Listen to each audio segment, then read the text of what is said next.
Okay, now let's see just how bad the sound will be after I kick this on. Everybody complains about the sound. I mean, all my videos, I mean, if you listen to the cicadas out here, right? I mean, this is impossible to film outside anyway. You're never going to please everybody. I don't please anybody, so let me see what happens when we kick this thing on. That's not so bad, right?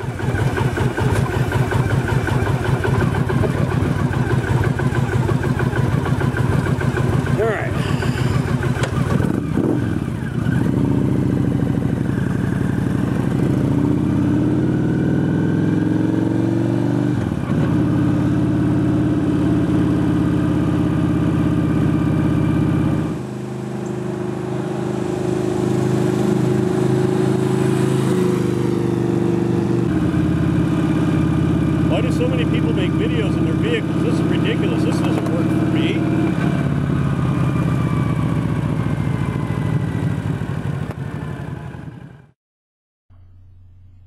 The support we've gotten from our patrons has been outstanding, exceeding all our expectations. We've already met all of our milestone goals, including the one to initiate the Phylogeny Explorer project. And I am delighted to announce that we already have a team of capable web designers planning the construction and operation of that site right now. With a project of this magnitude, it will be months before we have enough to show and be useful, but it is actually happening, and we're all excited to be part of it. The other projects are moving into production now too. My wife, Lalandra, is a science teacher and a senior curriculum trainer. She and I are working together on a series of videos to be used as classroom supplements from the 6th grade through AP classes in high school. These conform to the next generation science standards, which have so far been adopted by 11 states. I feel these would be advantageous because we have a law, at least in Texas, to teach evolution, but we have a lot of teachers who either can't teach it because they don't understand it, or won't teach it for religious reasons. Those who do understand it may not want to be seen as personally advocating it for fear of backlash from students, from parents, and even from faculty. I kid you not. So it is better to have concise and entertaining illustrated video lessons with the tests included. It's easier for all those teachers that way too. As you might expect, there is already opposition to those standards.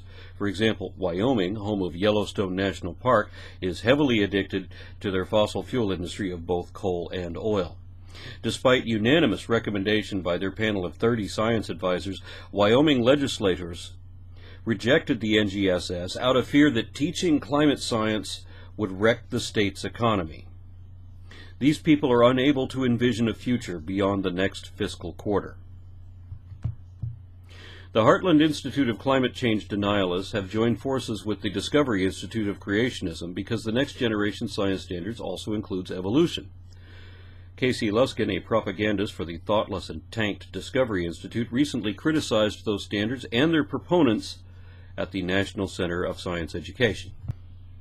Now, you'd think that being created and funded by the National Academy of Sciences, the American Association for the Advancement of Science, the National Association of Biology Teachers, the National Science Teachers Association, the National Science Foundation, and many other national educational and science advocacy groups would lend credibility to the NCSE. But that is the very reason that Luskin criticized them for their support from what he called pillars of the political establishment and the scientific technological elite. So if you're on the side of overwhelming evidence, then you are the elite.